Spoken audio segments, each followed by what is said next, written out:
É quando o poste tá mijando no cachorro. E como eu posso beneficiar esse resultado, acelerar esse resultado, fazer isso acontecer de uma maneira mais fluida, né? Em tempos de IA, esse é o item que, na minha opinião, é o que nos diferencia como ser humano da máquina. E a laranja podre no meio do cesto, né? Causar polêmica, a maioria das lideranças não tem perfil para liderança.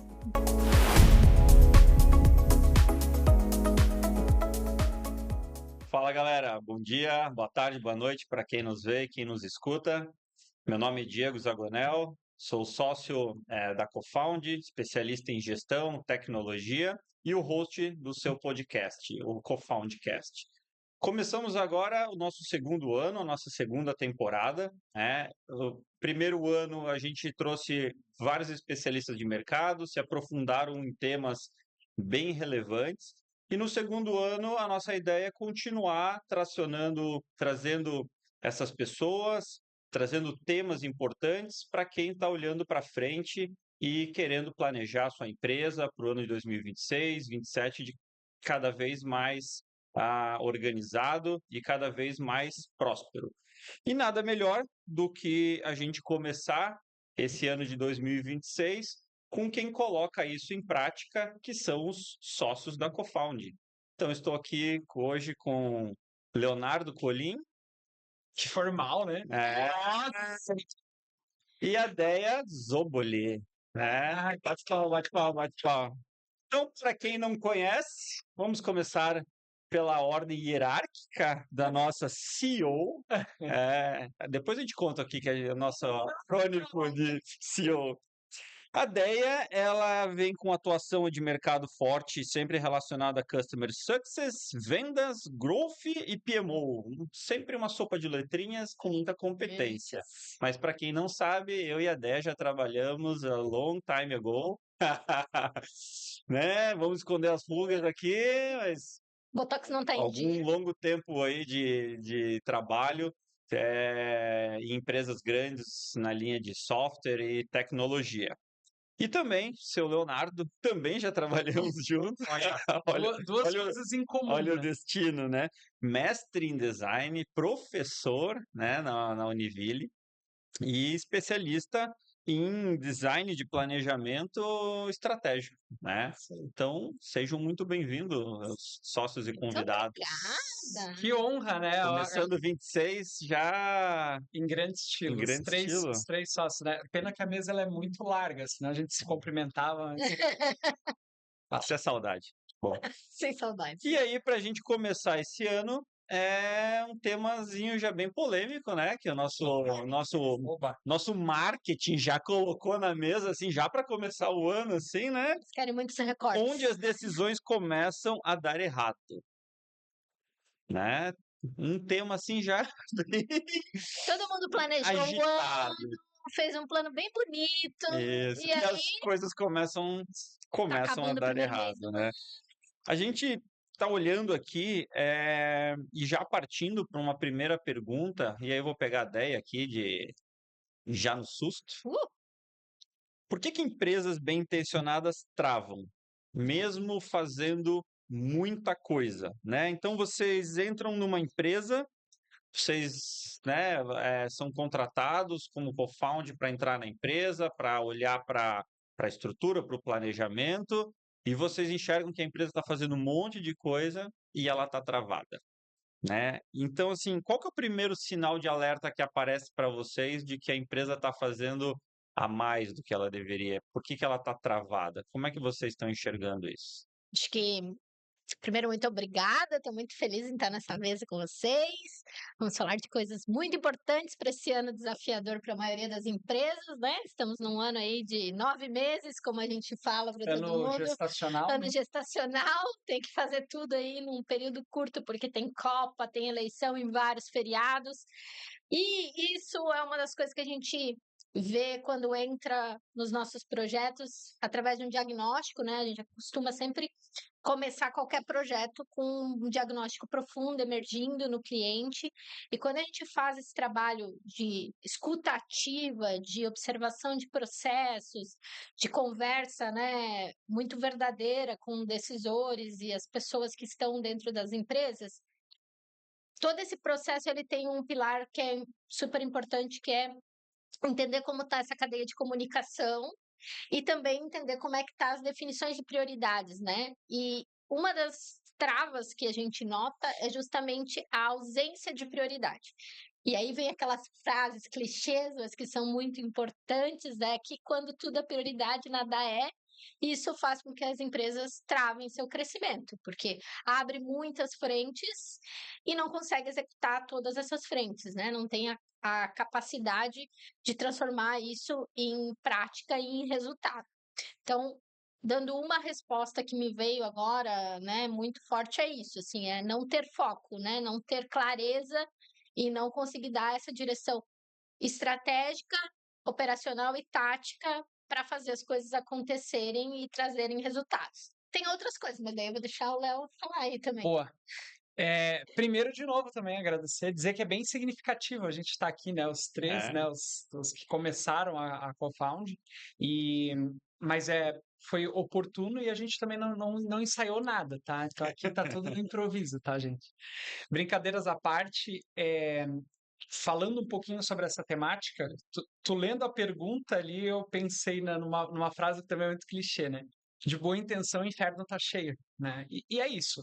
Eu acho que o principal ponto é que muitas vezes a gente tem boa intenção, e eu vou falar um pouquinho pegando esse gancho da ideia, da priorização, mas endereçando também para quem está na cadeira executiva, que muitas vezes quem a gente está ali lidando no dia a dia.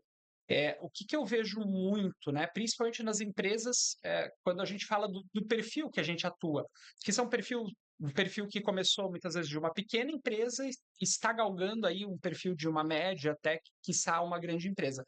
Essa dificuldade da priorização, mas aí pegando o gancho do perfil executivo, que é ele conseguir entender o que de fato é ocupação de produtividade. E quando eu falo de produtividade, eu não estou falando apenas do ponto de vista de entrega. Né? Eu estou olhando para aquela cadeira como executivo, aonde que eu entrego valor como executivo.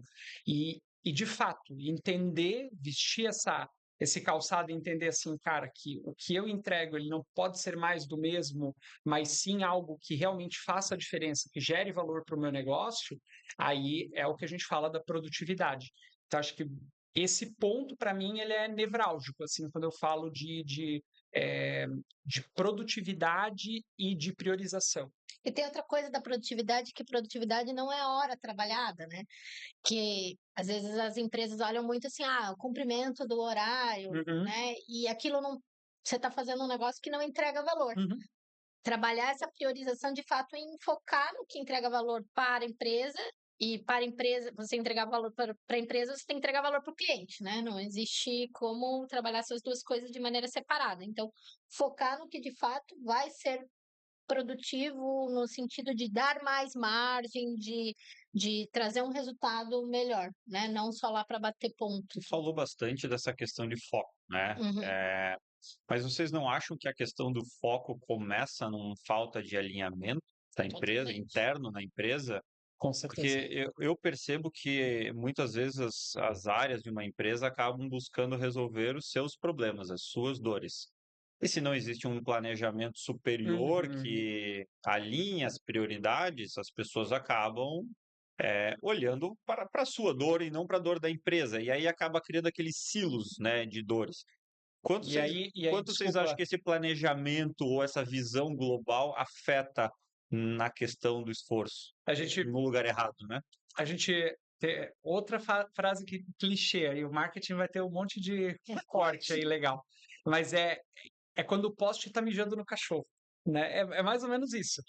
E naturalmente, eu sempre comento isso em planejamento estratégico. Nós somos criativos por natureza. O ser humano ele é criativo, é isso que nos diferencia da máquina, né? E é isso que a gente realmente entrega valor como ser humano.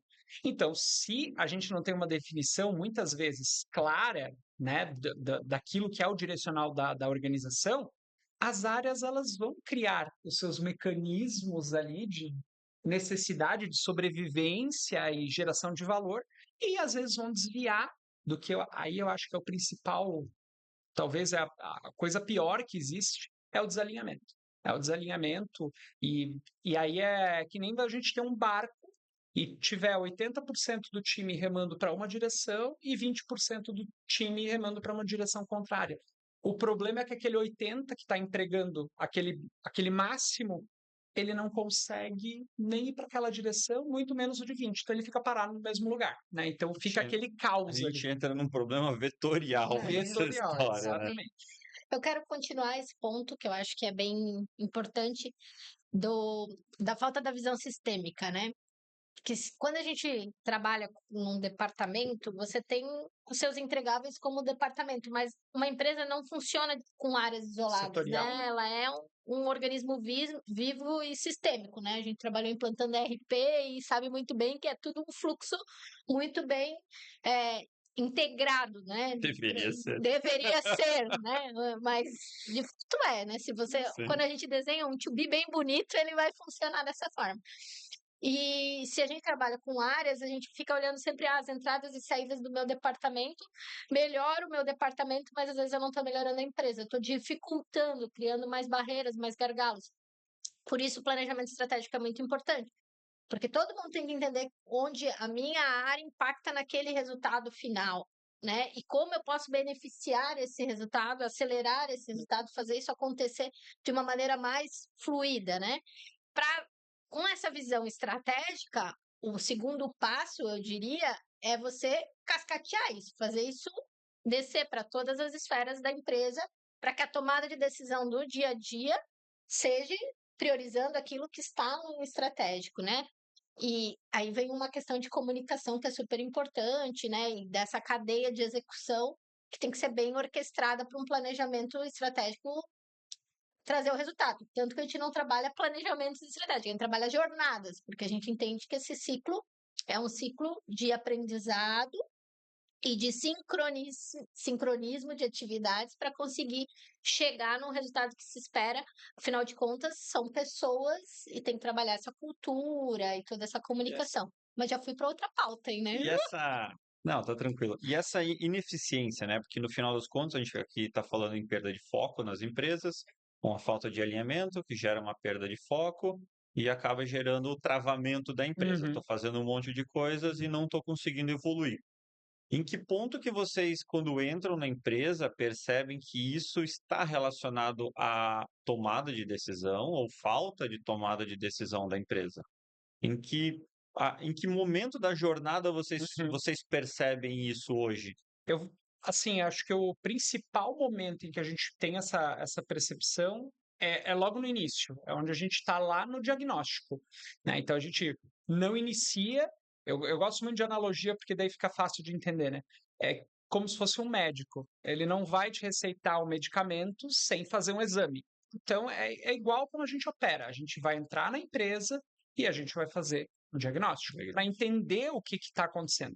E quando a gente fala de diagnóstico, porque hoje é muito trivial eu falar, né? Não é um formuláriozinho. Exato, hoje todo mundo vira especialista A IA faz hoje rápido. Faz um form Exato. maravilhoso. Mas você tem que ter um bom repertório, uma boa bagagem de um bom diagnóstico já gerado para que você consiga executar nos demais. Então a gente tem um diagnóstico que ele é uma metodologia super combinada. A gente começa ouvindo as pessoas, de fato, são pesquisas profundas, 1 hora de conversa, a gente nem chama de entrevista, a gente não chama de diagnóstico para as pessoas não virem preparadas para aquilo, a gente quer o inesperado, né? Então a gente vai lá com uma conversa de 1 hora com cada uma dessas lideranças. Então a gente começa lá do topo e aí vai descendo, até a gente chegar na base mesmo, que a gente chama da operação, ou do chão da fábrica, ou chão de qualquer empresa, que é o Gemba Walking, que é lá onde a gente valida praticamente tudo que acontece. Então, do discurso, né, da estratégia até a realidade. E quando eu falo realidade, eu estou falando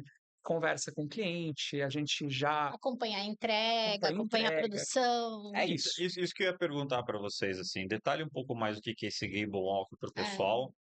Dá Legal. um exemplo real, obviamente, não precisa citar o cliente, mas qual é o nível de profundidade que vai esse levantamento? Show.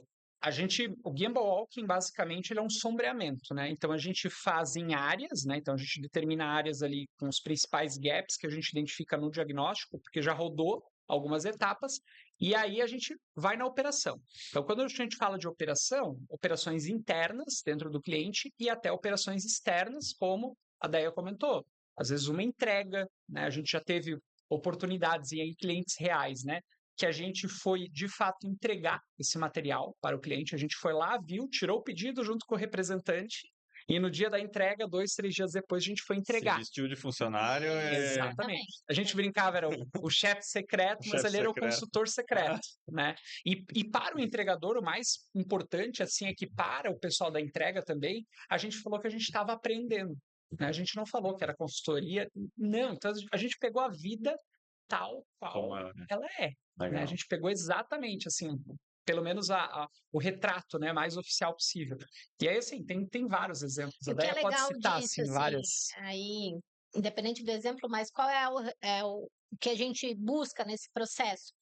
É conseguir casar o que está sendo, né, falado no discurso, né, no discurso, enfim, na conversa que a gente teve com as lideranças, com o pessoal, e o que está sendo executado. É esse descasamento que faz com que o resultado não aconteça, né? E aí a gente consegue trabalhar numa jornada estratégica o que precisa ser feito para que você consiga ter um casamento, Que é um aquela alinhamento. máxima, né? A comunicação não é aquilo que eu falo, mas o que o outro está entendendo. E é aí E a que gente pega na prática, né? E muitos dos nossos clientes começam falando assim: ah, mas eu falo sobre isso, eu tenho um manual disso, eu tenho um documento disso, eu tenho uma reunião que eu falo sobre isso. Mas não adianta tu fazer 200 formas onde você está fazendo uma via, né? Agora, o que as pessoas estão compreendendo daquilo, como que elas estão assimilando aquilo, e como elas estão executando aquilo, é que faz a diferença e o Gemba vem para fazer isso.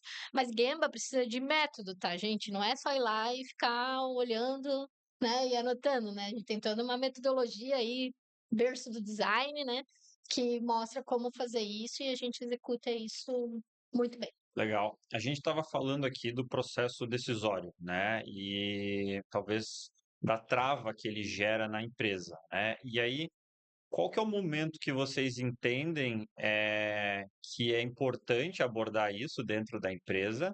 E como que vocês abordam com os clientes? Porque é um assunto bem delicado, né? Você vai lidar com alta gestão, você vai falar com o dono, o CEO, o C-level, e você vai falar assim, cara, você está decidindo errado. E aí? Quem que é o corajoso? Vai, essa deixar dela. Segunda etapa da nossa. Já estamos entregando o nosso método, né? Mas é um Podcast, pouquinho mas vamos disso. lá. Segunda etapa da jornada é um evento que a gente chama planejamento estratégico, pré-planejamento, onde a gente senta com diretoria, acionista, depende muito da configuração da empresa, se tem conselho, a gente traz também, A gente entende a né? Entende governança. qual é a governança ali, onde é apresentado o resultado desse diagnóstico. Na grande maioria das vezes a gente traz problemas, traz coisas ali que estão gargalos, que algumas coisas, né, esse corpo estratégico já tem consciência, outras não. E essa reunião, esse evento, que não é só uma reunião, a gente começa ela falando que existem mentiras convenientes e verdades, né, que são difíceis, né, e que a gente precisa discutir sobre elas. E o objetivo desse evento é discutir sobre elas de maneira muito aberta e franca, porque é assim que se resolvem as coisas, né? Não é botando embaixo do tapete e fingindo que está tudo bem.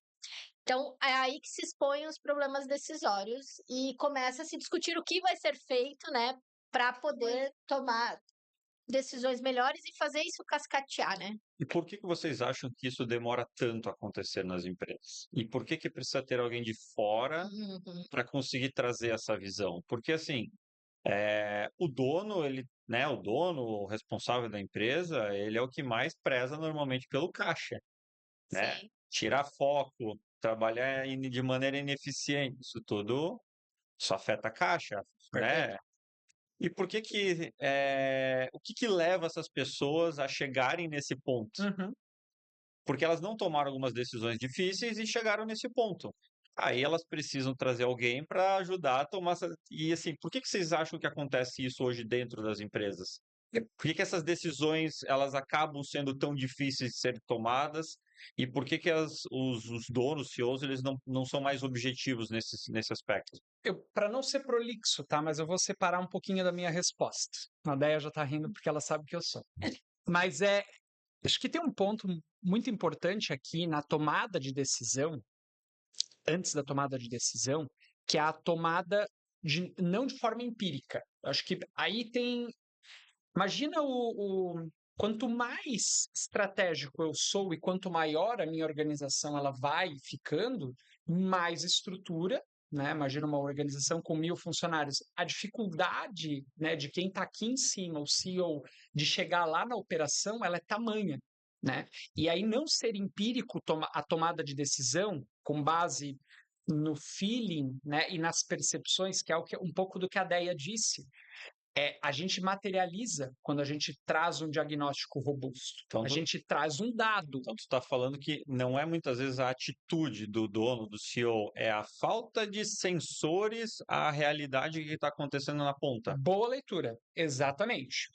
E às vezes ele tem muitos sensores. Às vezes o excesso de sensores também é um problema. E quando eu falo de excesso de sensores, aí eu volto para aquele item que a gente comentou lá no início, que às vezes ele não está entregando o principal valor. Quantas organizações que a gente acaba acompanhando, não só em projetos estratégicos, jornadas, que a gente vê que tem uma série de indicadores, mas não tem talvez um indicador mais estratégico para trazer aquela informação para a tomada de decisão. Às vezes é um monte de indicador que acaba não trazendo na sua essência aquilo que ele precisa para a tomada de decisão. Então eu não consigo atribuir a um fator. Existem N, acho que a Déia talvez tenha mais coisas a contribuir aqui, mas eu diria que, para mim, se eu estivesse ocupando essa cadeira como executivo, o meu principal ponto assim que eu viria era um pouco do empírico, né, da tomada de decisão intuitiva. Eu vou tomar isso aí porque é o que as pessoas estão me reportando, porque o meu discurso é sempre aqui e eu passo essa informação do jeito que é. Ela não está acontecendo na prática. Mas por quê? Né? Então, Eu vou trazer um outro ponto que eu acho que para mim ele é mais forte nas experiências que a gente teve com clientes e com a gente mesmo, né? Tem uma frase, ó, recorte aí. Tem uma frase que eu sou apaixonada, que é do Einstein, que diz que nenhum problema é resolvido pelo mesmo estado de consciência que o criou. O que isso quer dizer? Se eu crio um problema, eu me acostumo com ele e ele vira comum. Eu, dona da minha empresa, sou apaixonada por essa empresa, sou apaixonada por esse produto. E às vezes eu não consigo visualizar que aquilo é um problema. Aí você precisa de um outro agente que vai mudar o estado de consciência para trazer aquela solução. Por isso que é importante ter um agente externo fazendo isso, porque esse agente externo traz repertório, traz outras coisas que eu, no meu mundo, que eu estou inserida na minha realidade, e realidade de empresário brasileiro é uma realidade muito imersiva, né? A gente está na operação no dia a dia, lidando com vários problemas, e isso é super difícil de você conseguir abrir essa visão. Então, trazer um agente externo, né, para poder fazer esse trabalho junto, ele é muito engrandecedor, porque vai te mostrar coisas que possivelmente você não está enxergando, e não porque você não quer, é porque de fato você não tem repertório para ver determinadas coisas, e é importante ter um parceiro estratégico para poder trazer essa visão. Porque ninguém quer errar. Nenhum dono de empresa, nenhum diretor, nenhum executivo, diretor, enfim, quer errar. Tá todo mundo querendo fazer o melhor. Só que o melhor para mim, com o meu repertório, às vezes é limitado. Eu preciso de alguém que amplie isso, né? Por isso é importante ter consultores que são consultores relevantes e que podem, de fato, ser parceiros, né? E conhecer do teu negócio também, porque aquele consultor que só dá pitaco, e tem muito no mercado, só dá pitaco, vai lá e diz, faz. E o coitado do cara não consegue nem, né? Não consegue nem fazer o dia a dia. Ainda tem mais uma lista de tarefa lá que a consultoria deixou. Não adianta de nada. Você tem que ter alguém que vá pegar junto. Por isso que nós somos co-found. Né? Mas aí tem abrindo parênteses aqui na fala da Déia, reflexão que a gente fez semana passada, a gente finalizou um pré-P de um cliente nosso, e aí, né, novamente eu trouxe essa reflexão. E o quão é importante essa questão do repertório e da complementariedade do repertório. Que a gente falou isso, né, olhando do ponto de vista de uma consultoria, né, contratar um agente externo. E para nós isso internamente também é uma verdade absoluta, porque a gente conduz pré-planejamento ou evento do planejamento com mais olhares. Então o meu repertório, ele é complementar, não é só do ponto de vista diferente ao da Déia. E eu acho que é essa complementariedade que ela também soma, porque muitas vezes eu tenho um olhar muito mais focado no detalhe, que faz a diferença, mas a Déia consegue desplugar e dar uma olhada um pouco mais de longe. E isso tudo para o cliente gera muito valor. Então, você conseguir combinar essa complementariedade de repertório, e estou falando também de conhecimentos técnicos, obviamente, né?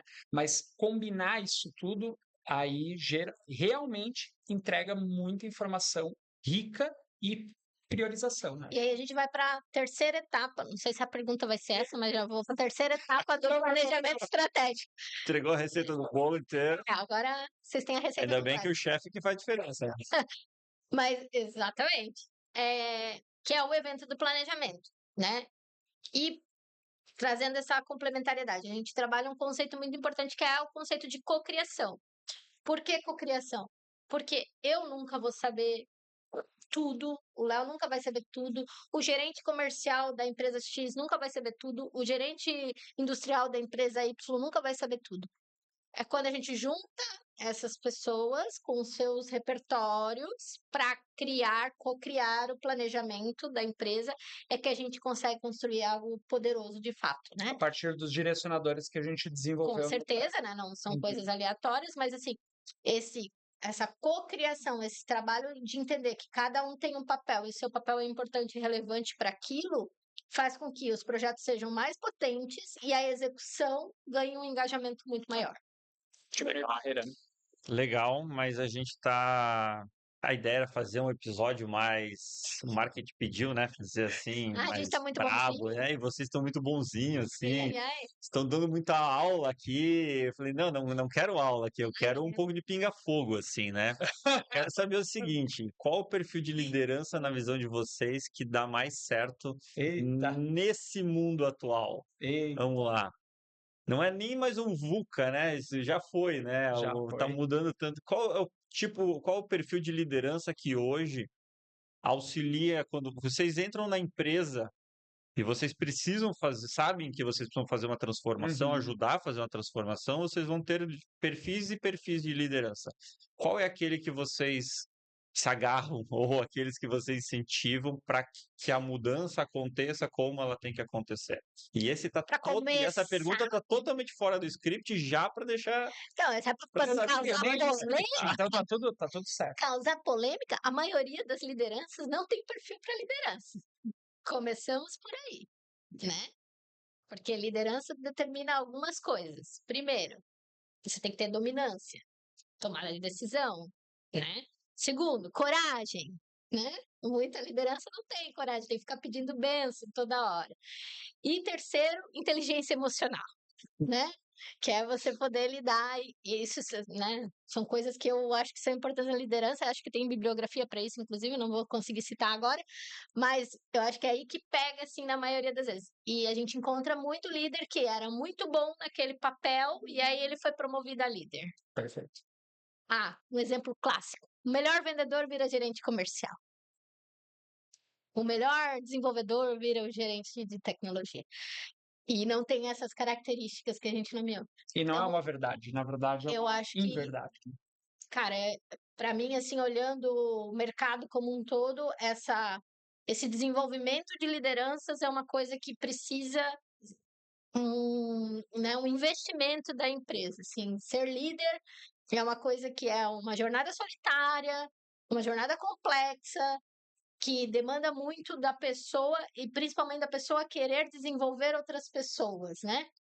Que esse é o principal papel do líder, né? O papel do líder é ele desenvolver as pessoas para que ele não precise estar ali no dia a dia, né? Que não precise, né? Mas Quem vocês entrega são entenderam. as pessoas, não é ele, né? Exatamente. Então, E na maioria das vezes a gente vai para os clientes e para as empresas que eu já trabalhei, que você já trabalhou, faz um recorte aí da vivência.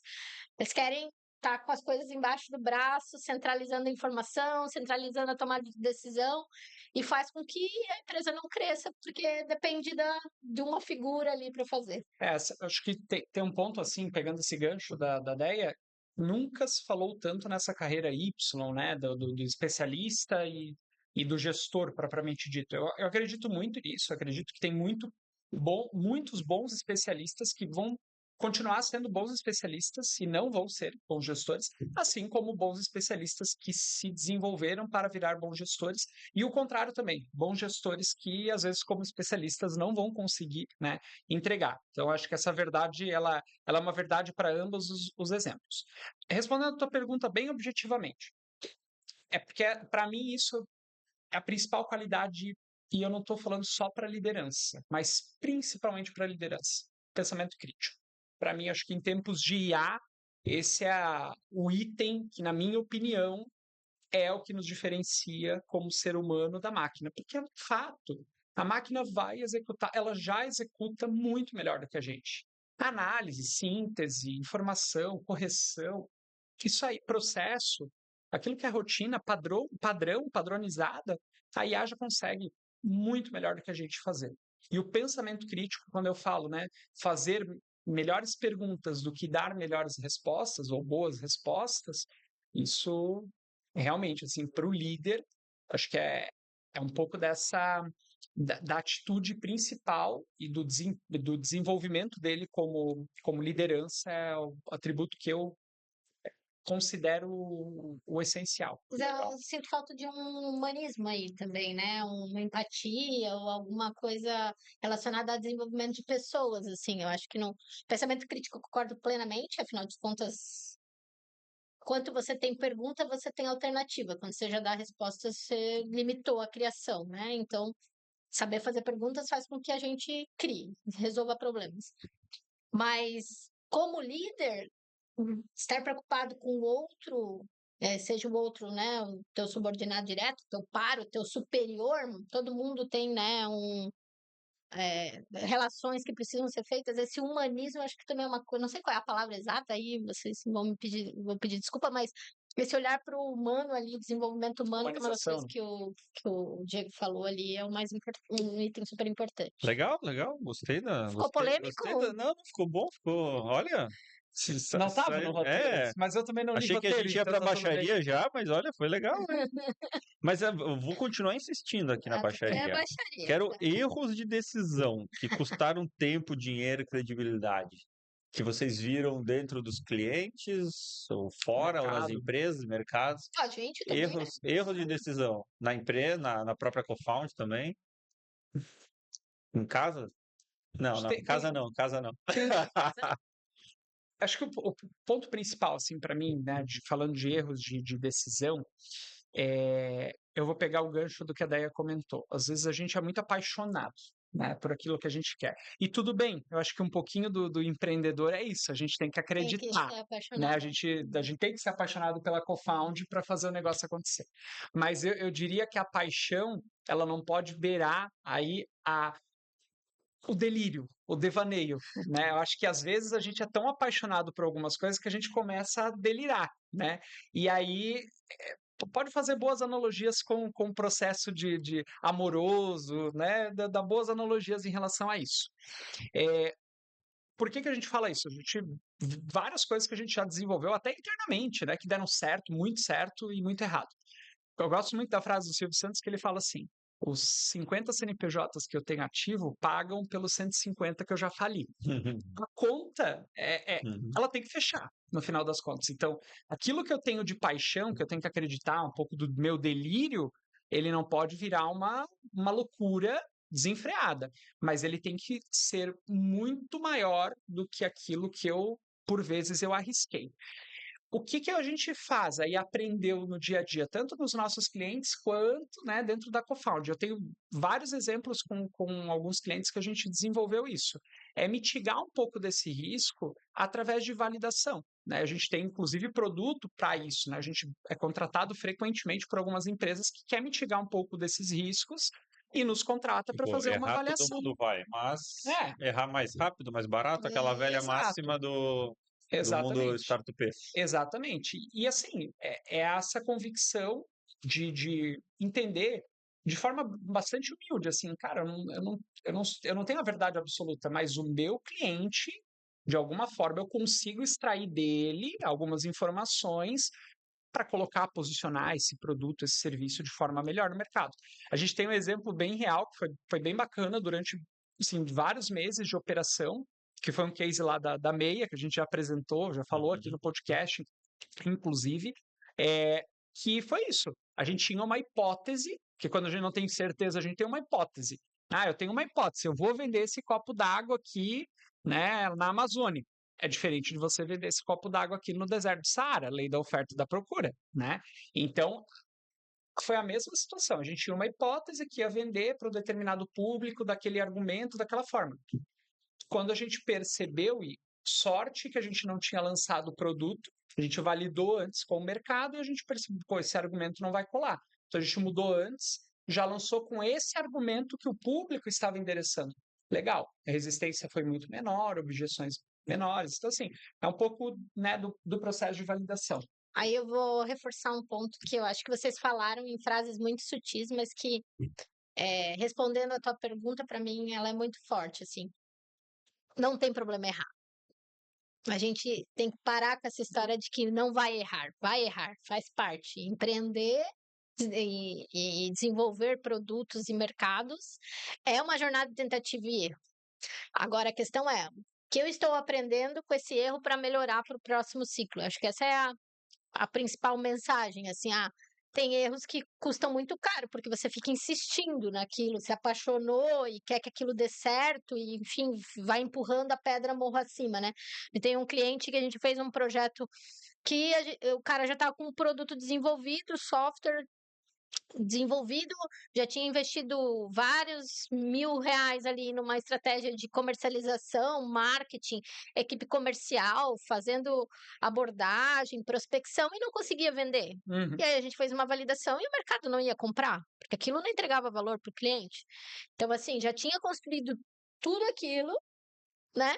Sem ter tido uma validação ali. Das Então, super verdades inconvenientes. super apaixonado por aquilo, investiu horrores e não fez uma validação mínima para entender se aquilo era, de fato, um problema pagante, né? Que o cliente queria pagar. E a gente já fez isso também, né? A gente também já fez isso, a gente também achou uma ideia incrível, construiu um produto, foi para o mercado, mas a validação mostrou que não ia para frente.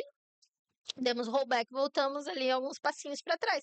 E tudo bem, a questão é errar diferente. Eu acho que essa para mim é a principal Boa frase. ponto, assim, vai errar, mas erra diferente, daí, porque tu tem que ter aprendido com o erro anterior, né? Já que a gente entrou nesse ponto de erro, e eu acho que isso está bastante associado à questão da tomada de decisão das empresas, o quanto vocês entendem que a forma de encarar o erro dentro da empresa impacta na cultura? Ou a cultura impacta na forma de encarar o erro? Eu acho que é a segunda opção, né? É a cultura que impacta na forma de encarar o erro, né? Eu concordo. Acho que existem culturas, e aqui não é certo e errado sobre cultura, acho que existem culturas para empresas e pessoas que trabalham em determinadas culturas, e por isso é tão importante a história do fit cultural. Mas tem empresas que são mais conservadoras, que são mais avessas a risco, e por isso tem suas características ali de recriminar, ou de punir, ou de não incentivar que seja feito teste, né? Que as coisas sejam mais controladas, os processos mais rigorosos, e que faz com que as coisas o crescimento vá numa velocidade que é outra, né? Não dá para dizer que você vai conseguir ir numa mesma velocidade de alguém que está ali testando e pivotando e ajustando a rota numa cultura mais inovadora. Eu acho que são modelos de gestão que a cultura da empresa determina, né? E que vai trazer esse resultado. Mas acho que o ponto principal, para mim, na minha leitura, é que tem que ficar muito claro, né, tanto para a empresa quanto para quem está internamente na empresa, até aproveitando o ano é muito curto, o ano gestacional, 9 meses. A gente não tem tempo a perder, não podemos ter tempo a perder para pensar assim, mas fulano não está dando. Cara, o processo cultural tem que estar, assim, ele já está enraizado, mas ele tem que ficar cada vez mais claro. Você está alinhado com a nossa cultura, né? A cultura da empresa está alinhada. Ok, tudo certo. Agora, se não tiver, é empurrar pedra morro acima, e aí que eu vejo muitas empresas terem esse problema, porque, de fato, é a cultura que projeta tudo isso. E se eu crio um ambiente, muitas vezes, e tudo bem ser avesso a risco, faz parte de um processo de cultura mais conservador. A gente tem, inclusive, cases, clientes e, né, exemplos bem-sucedidos em relação a isso, e também tem o contrário, né? Mas imagina você ter alguém dentro, né, ou alguém, às vezes até em liderança, que não está pactuando com a tua cultura. Aí é um choque aí diário, né? É um problema diário dessa Você organização. comentou sobre esse ano ser um ano curto, né? E aí isso acelera o processo de decisão, talvez. E quando a empresa entende que ela precisa mudar esse processo de decisão, né? Ela vem talvez seguindo um padrão Uhum, estabelecido por uma cultura ou uhum. estabelecendo uma cultura e ela entende que ela precisa ter um ponto de virada na estratégia de decisão. Por onde que ela começa? Sem, né, sem quebrar a empresa inteira, na visão de vocês ou algum exemplo que vocês tenham de como é que a pessoa, como é que a empresa consegue fazer essa virada, essa guinada no processo decisório, né, sem fazer o avião pousar, né? E esse é o grande desafio, né? Eu acho que rotina constrói cadência, né? E se a gente precisa acelerar, a gente precisa aumentar a cadência. Então, aqui também não é fórmula pronta, né? Eu acho que cada empresa tem uma realidade. Cultura é uma mudança que não é uma mudança rápida, mas que você consegue já começar a colher alguns frutos quando você primeiro, deixa um alinhamento claro, um bom planejamento, dando as diretrizes, quais são os objetivos, quais são os resultados que se espera, e uma cadência de acompanhamento ali para fazer isso acontecer e discutir as coisas de maneira aberta e transparente para mudar a rota que precisa mudar num curto espaço de tempo, assim. Me veio essa questão, mas assim, de novo, cultura são as pessoas, os valores das pessoas e é o que acontece quando não tem um líder ali que determina a cultura, né? O que as pessoas fazem quando ninguém está olhando é o que determina a cultura. E não Talvez o líder adianta. que deixa a cultura se criar. E aí, Exatamente. quando precisa tomar uma decisão, é impactado pela própria cultura. Ou Exatamente. Então, se você seja, está vendo que um comportamento ali não é um comportamento que casa com a cultura da empresa, você já tem que dar um feedback, daqui a pouco dar uma advertência, e daqui a pouco desligar. Que é difícil, mas faz quer dizer, parte. a falta da tomada de decisão na É hora uma decisão, certa é uma é uma decisão. decisão. Eu É acho uma que essa é decisão. a questão. Ah, eu fico cozinhando a tomada de decisão, eu não tomei decisão. Não, meu filho, tu tomou decisão. Não fazer, não agir sobre aquilo Uhum. é uma decisão, né? E às vezes as pessoas se sentem confortáveis, ah, não fiz nada, então tá tudo bem. Não, não tá tudo bem, porque o teu não fazer tá permitindo que algum comportamento ali que não é bom continue perpetuando. E a laranja podre no meio do cesto, né? Ter alguém ali que tem um comportamento que não é legal, começa a normalizar aquilo e o time daqui a pouco tá seguindo pelo mesmo caminho, né? Eu lembrei de uma coisa complementar, assim, ao que a Deia trouxe, e aí vestindo um pouquinho de chapéu como executivo, na época como eu estava como executivo. Acho que algumas iniciativas de inovação, né, propriamente dita, quando elas geravam resultado, a minha um pouco daquilo que eu vivi como executivo é que muitas vezes pagavam, a gente vendia o almoço para pagar a janta do outro dia, era mais ou menos assim. Então, coisas que eu vivenciei que geraram valor assim no processo de decisão. Poxa, não temos nenhum investimento em relação a X iniciativa de inovação. Ok, mas se eu buscar esse fomento, né? A gente fala de fomento muitas vezes, né? Fomento, fundo perdido, né? O pessoal não gosta dessa palavra, mas eu vou traduzir aqui de maneira literal. Fundo perdido, lei do bem, né? Empresas que eu trabalhei assim que nunca, 30, 40 anos de existência, nunca buscou um incentivo como lei do bem, que está lá, parado. Empresa do lucro real, pode pegar a lei do bem. Lei da informática. E a gente foi capitaneando, né? Lei do bem, lei da informática. E aí, quando efetivamente isso gerou um resultado, aquilo já estava negociado para que, num processo de decisão, a gente conseguisse investir em coisas que, naturalmente, a empresa tinha um pouco de aversão ao risco. Mas como aquilo era algo Dinheiro a fundo barato? perdido, né, já estava negociado, ok, eu assumi que isso eu estou disposto a comprar. E aí eu vejo que, né, você conseguindo fazer esse tipo de iniciativa que é muito assim pontual, mas tu acaba mudando, né? E aí às vezes você tem 10 projetos e um desses projetos, pô, virou o jogo. O dinheiro da inovação fica na inovação, né? Senão o cara bota o dinheiro no Tem que saber core negociar. para de evoluir. Pessoal, a gente já está aqui se aproximando do fim do nosso episódio. Né? E aí eu queria perguntar para vocês, assim, para quem em casa aí se identificou com as falas aqui, principalmente do processo decisório, o que vocês poderiam recomendar aí de próximos passos ou 3 passos rápidos aí para o cara sair daqui, já sair, aplicar, chegar na empresa dele, já começar a mudar o processo decisório? É assim que faz? Não é assim que faz? Como é que vocês enxergam para colocar um pouco disso em prática? Eu não vou dar muitas dicas, porque as últimas vezes que eu dei algumas dicas práticas. Não dá consultoria de graça? Não é nem por isso. Isso é uma coisa que às vezes até me policio, né? Muito, mas é que às vezes as pessoas, comunicação de novo, é aquilo que o que o outro está entendendo, não aquilo que você emite, né? E às vezes, hoje, em tempo de IA, as pessoas acham que é muito fácil, é muito simples de colocar isso em prática.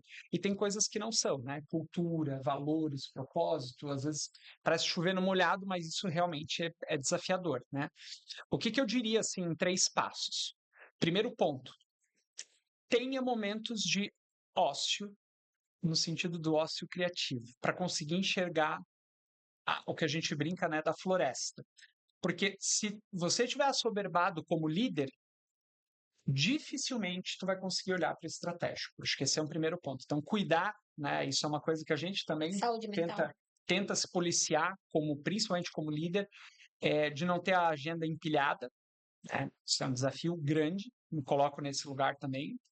Então, ter esses momentos. Segundo ponto, ter a humildade e a consciência de que nem tudo eu conseguirei resolver, principalmente aí do líder que ele é muito o fazedor, aquele líder que ele consegue executar, né? Esse é um outro ponto. E acho que o terceiro ponto, e para mim o mais importante, é entender que nem tudo eu vou resolver dentro de casa. Que às vezes eu tenho um parceiro, e eu não estou falando só de consultoria, às vezes eu tenho tecnologia externa, às vezes não vale a pena eu investir internamente todo o meu esforço, às vezes eu até posso ter time, mas não vale a pena. Às vezes eu preciso de alguém externo até para visualizar coisas que eu no dia a dia não estou visualizando. Acho que seria Ou que teus funcionários estão visualizando. Exato. Legal. Ideia. Ideia. Pra gente fechar. Tomada de decisão, acho que a primeira coisa é tu tentar sintetizar essa tomada de decisão em um tweet. Acho que isso já é um grande desafio, porque normalmente a gente cria uma narrativa para defender aquilo, e aí, cara, sintetiza. Daí você começa a ter clareza sobre a tomada de decisão que você precisa tomar. A partir disso, nomear quais são as vantagens e desvantagens dessa tomada de decisão. Cuidado com ganhos secundários. A gente normalmente começa a colocar ganhos secundários ali para validar uma tomada de decisão difícil. Então, olhar as coisas de maneira nua e crua e, principalmente, e antes dessa tomada de decisão, você precisa ter clareza do foco, do que você quer, do que você almeja como pessoa e como líder, empresa, né? Porque as duas coisas caminham juntas, né? O teu desenvolvimento pessoal, ele precisa estar casado com o desenvolvimento da tua empresa ou com onde você trabalha. Senão, daqui a pouco os caminhos vão divergir e aí você vai chegar numa tomada de decisão de continuo ou não continuo, né? Mas então, primeiro, clareza de foco. Segundo, sintetizar a decisão que precisa ser tomada. E aí fazer esse comparativo entre ganhos primários e secundários aí para dizer sim ou não para uma determinada tomada de decisão. E não decidir também é uma decisão. Acho que isso também é uma coisa importante para estar Só, eu vou complementar esse item da ideia da priorização, até porque esses dias eu vi no post da CoFound, do marketing, estava falando, tem uma ferramenta muito boa que eu usei por muitos anos assim da minha vida, que era a matriz de Eisenhower, né, para entender também se aquilo era necessário, né, urgente, importante. Então, vá lá na link da bio da CoFound, tem a matriz de Eisenhower. É uma boa reflexão. Por muitos anos eu colei a matriz do lado do meu computador, assim, algumas coisas eu será que isso aqui é importante, né, e urgente ou não? Isso aqui é É que o só... processo visual te ajuda a fazer a tomada de decisão, né? Exatamente. Tirar isso da... E muitas coisas eram só É, urgentes, mas não tão não tão relevantes assim. Ele importantes, trouxe outra né? coisa que é legal, Diego, é escrever, né? Tu te extrair, Uhum. né? Ah, se eu preciso sintetizar, escreve isso. Se eu preciso pontuar as coisas, escreva isso. Extraia da sua cabeça, e de preferência escreva à mão, porque isso também cognitivamente tem, né, um fator neurociência que explica, que vai fazer com que a tua tomada de decisão tangibilize, né? Senão tu fica procrastinando e aquele negócio não solidifica. Então, Não, tirar da cabeça é muito e às importante. vezes trazer um agente externo te ajuda a Ah, extrair aquilo que você está por tentando isso que olhar terapia é tão importante, e gente. principalmente aterrissar isso numa estratégia, numa decisão e tudo mais. E é isso, pessoal. Olha só, Meu finalizamos Deus, o nosso primeiro passa voando. episódio da segunda temporada aqui. Muito obrigado. Acho que a gente consegue. Obrigado. Muito bom entrevistar vocês. Quem sabe aí a gente faça uma segunda ainda esse ano, né? Dentro dessa Opa. nossa temporada. Mas Aí teremos. tu vem pro lado de cá e a gente troca. Quem sabe, quem sabe? Faz uma Vamos negociar sabatina. o cachê, vamos negociar o cachê. Mas para quem está em casa aí escutando a gente, não esquece de seguir a gente tanto no Spotify quanto no YouTube. Vai lá no nosso Instagram, no CofoundBR, coloca lá a palavrinha mudança. O time do marketing vai mandar um e-book para vocês, caprichado, para vocês começarem esse ano com foco em como fazer as mudanças necessárias. Meu nome é Diego Zagonel, sou o host do seu podcast. Até a próxima. Obrigado.